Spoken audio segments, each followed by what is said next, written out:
Moving, Steve Pavlina. January 4th. My blogging has been a bit sparse lately because my wife and I are packing up to move to a new house we're buying.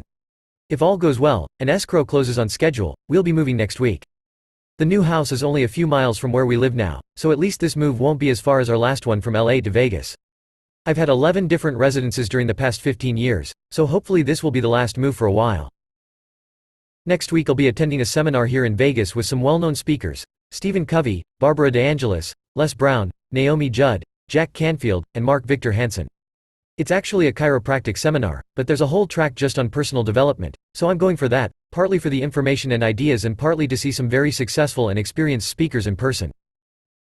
Stephen Covey just released a new book in November called The 8th Habit, which my wife kindly gave me for Christmas. His 7 Habits of Highly Effective People sold about 15 million copies over the past 15 years. Not bad at all. But supposedly he'd been working on getting the 8th habit out the door for more than half of that time. Although I haven't read The 8th Habit yet, it looks like the essence of it is about finding your voice and helping others find their voice too. Since the time Steve Covey wrote his first book, there's been a huge increase in the importance of knowledge workers. Covey points out that this shift away from service and manufacturing jobs means that it's becoming increasingly important that people find a way to express themselves through their work. So it appears the 8th habit is about self-expression. This makes a lot of sense to me, and it points to a trend in my life as well. I've always enjoyed work that focused on self-expression. At one time that meant making games. Now it means writing and speaking. I think I'd feel very stunted with a career that didn't give me a sufficient outlet for self-expression.